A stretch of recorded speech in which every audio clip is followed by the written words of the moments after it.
कमजोर की संगत आपको हमेशा कमजोर बनाएगी।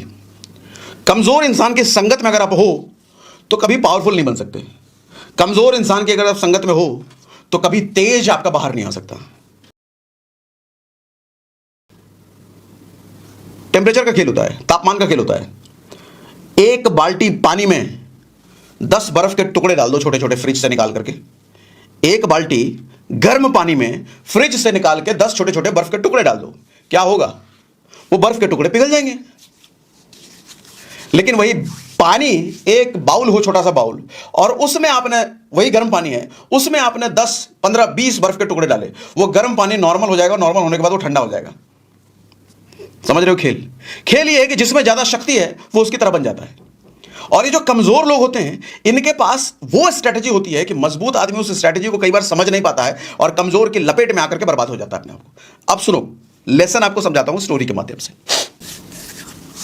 जब पांडव गौरव बचपन में द्रोणाचार्य के आश्रम में सीख रहे थे, उसी टाइम पे वो एकलव्य वाला कांड हुआ था। एकलव्य का कांड तो आपको पता ही है, अंगूठा मांग लिया था द्रोणाचार्य ने। और पूरी दुनिया उसका कारण ये जानती है कि द्रोणाचार्य अर्जुन को सर्वश्रेष्ठ बनाना चाहते थे, इसलिए एकलव्य का अंगूठा मांग लिया था। दरअसल ये सच नहीं है, सरासर झूठ है। सच भी बताता हूं आपको। तो ये जिस दिन ये कांड हुआ, द्रोणाचार्य ने एकलव्य का अंगूठा मांगा, सारे उसके शिष्य वहीं पर थे। दुर्योधन भी देख रहा था, इधर अर्जुन भी देख रहा था, युधिष्ठिर भी, सब देख रहे थे। तो ये देख करके दुर्योधन शौक हो गया। शौक तो सभी हुए थे कि भैया इतना बड़ा बढ़िया एकलव्य गुरु की पूजा कर रहा है, गुरु मान रहा है, मूर्ति बना के सीख रहा है। कोई भी आदमी, कोई भी गुरु होगा तो उसको गले से लगा लेगा। लेकिन ये द्रोणाचार्य ऐसा गुरु, उसका अंगूठा मान लिया, करियर बर्बाद कर दिया, उसका खेल खत्म कर दिया। तो सभी लोग चिंता में थे ही कि भैया ये गुरु ने हमारे ऐसा क्यों कर दिया। एक आदमी को दिक्कत नहीं हो रही थी, वो था अर्जुन। क्योंकि अर्जुन हो अपने गुरु का परम भक्त। उसको यकीन था, उसको पूरा विश्वास था, अगर गुरु ने किया है तो कुछ ना कुछ सोच के ही किया होगा, कुछ ना कुछ अच्छा ही किया होगा। कारण मुझे भला नहीं पता, लेकिन गुरु ने किया तो ठीक ही किया होगा। अब जो दुर्योधन था, ये बड़ा परेशान रहता था इसी चीज से कि जो अर्जुन है, अब दुश्मनी तो बचपन से थी दोनों में। दुर्योधन परेशान रहता था, ये अर्जुन जो है, इसकी द्रोणाचार्य से बहुत पड़ती है, गुरु से बहुत पड़ती है, गुरु इसको बहुत मानता है।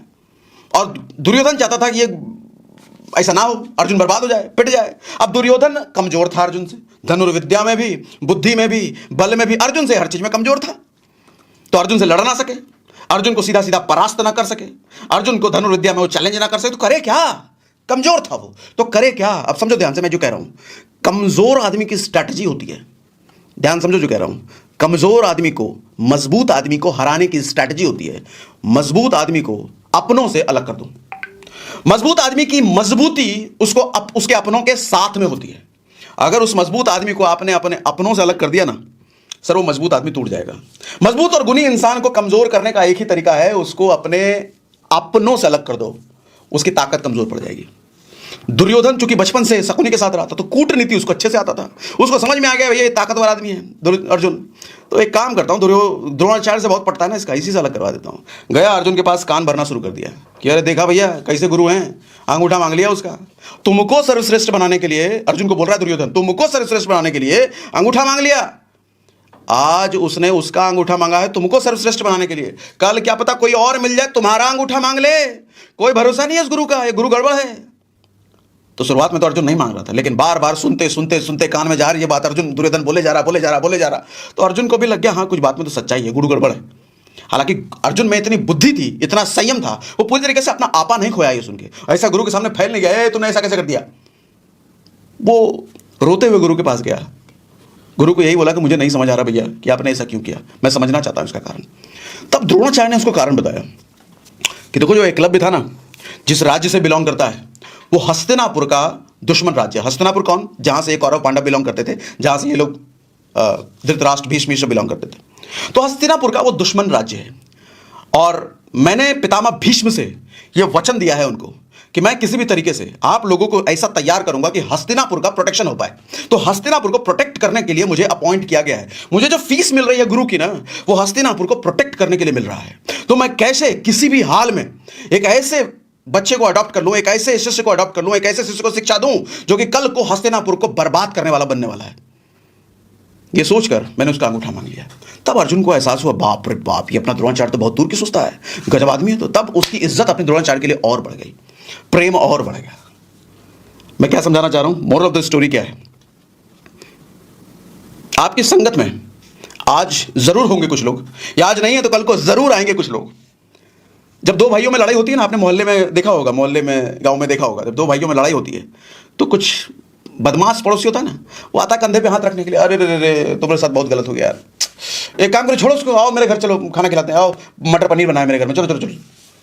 और आप अगर उस वक्त उसके घर चले गए, कब्जा कर लेगा आपके खोपड़े पर, वो आपके भाई से अगले दिन निश्चित लड़वा देगा वो, क्योंकि उसका इंटेंशन ही वो कमजोर है ना, वो आपसे नहीं लड़ सकता, आपके भाई से नहीं लड़ सकता, और आप दोनों अगर साथ हैं फिर तो कुछ कर ही नहीं सकता। उसको पता है कि दोनों को अलग करो फिर दोनों को मार देंगे, दोनों का खेल खत्म कर देंगे। ऐसा जब भी होना, शराब का दोस्त हो, आपका भाई हो, किसी से लड़ाई होना और कोई तीसरा पर्सन हस्तक्षेप कर रहा है, तुरंत उसको मना कर दो, निकल जाओ, अब भी कभी निकल जाओ, मेरा भाई है, मेरा दोस्त है, तुम कौन होते बोलने वाले भाई। और अगर आपने उसकी बात सुन ली, सुनते सुनते सुनते सुनते कान का कनेक्शन सीधा दिमाग से है, ये चीज ध्यान रखना, हमारा जो स्ट्रक्चर है, कान का कनेक्शन सीधा दिमाग से है। ये दरवाजा अगर खुला है और इसमें गंदगी जा रही है, जा रही है, जा रही है, वैसे कहावत भी है, घड़े में रखे पानी से अगर बदबू आ रही है ना, इसका मतलब किसी ने उसमें गंदगी डाली है।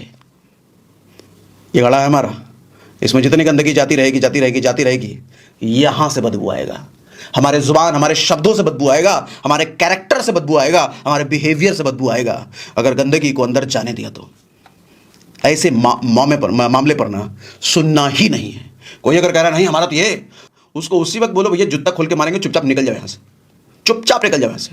और आप सुनने लग गए, वो बताने लग गया, आप सुनने लग गए, वो बताने लग गया, गंदगी जा रही जा रही जा रही, धीरे धीरे कब्जा हो जाएगा, आपको वो परिवार से अलग कर सकता है, और जिस मोमेंट उसने अलग कर दिया उसकी जीत हो गई और आप हार गए।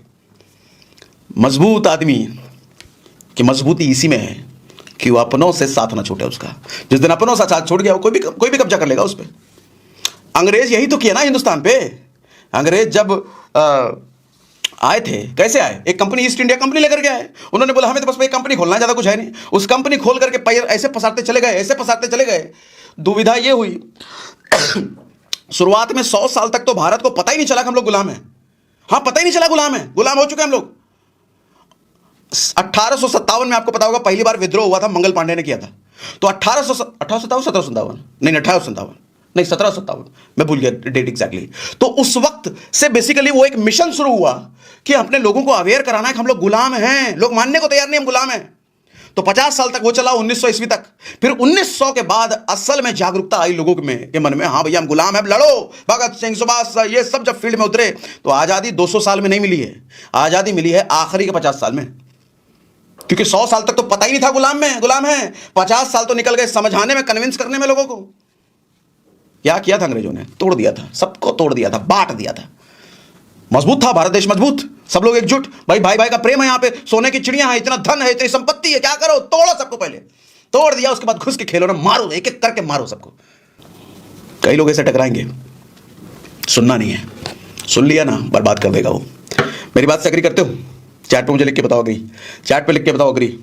ये सारा देखो मन का खेल है, ये सारा चोट मन पर पहुंचाएंगे, कभी लोग, कभी परिस्थितियां, कभी आप खुद। मन पर नहीं हावी होने देना, इनर स्ट्रेंथ, मजबूती मन से है सारा कुछ।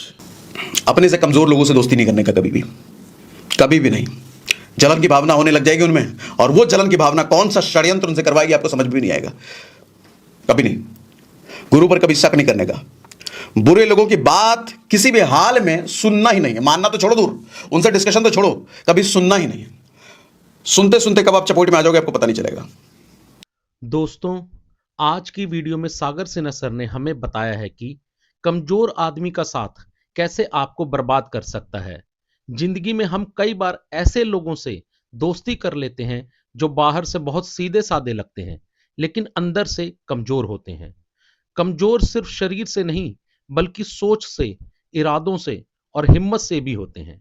ऐसे लोग खुद तो आगे बढ़ नहीं पाते, और जो आगे बढ़ना चाहते हैं उसे भी पीछे खींच लेते हैं। जो इंसान हर बात में डरता है, वह अपने अंदर भी डर भर देता है। जो हर काम से भागता है, वह आपको भी बहाने बनाना सिखा देता है। जो अपनी जिंदगी की जिम्मेदारी नहीं उठाता, वह आपके सपनों की कीमत कभी नहीं समझ सकता। और जो छोटी सोच में जीता है, वह हमेशा आपके बड़े लक्ष्यों का मजाक उड़ाएगा। इसलिए अपने से कमजोर लोगों से कभी दोस्ती मत करना, क्योंकि उनका असर धीरे धीरे आपकी आदतों, आपकी सोच और आपके भविष्य पर पड़ता है। याद रखिए, इंसान जैसा संग चुनता है, वैसा ही बनता चला जाता है। अगर आपको मजबूत बनना है, सफल बनना है और जिंदगी में सच में कुछ बड़ा करना है, तो ऐसे लोगों का साथ चुनिए जो आपको ऊपर उठाएं, ना कि नीचे गिराएं। तो दोस्तों, अगर आपको आज की वीडियो पसंद आई हो और आप भी सागर सिन्हा सर के फैन हो, तो वीडियो को लाइक करना और चैनल को सब्सक्राइब करना ना भूलें।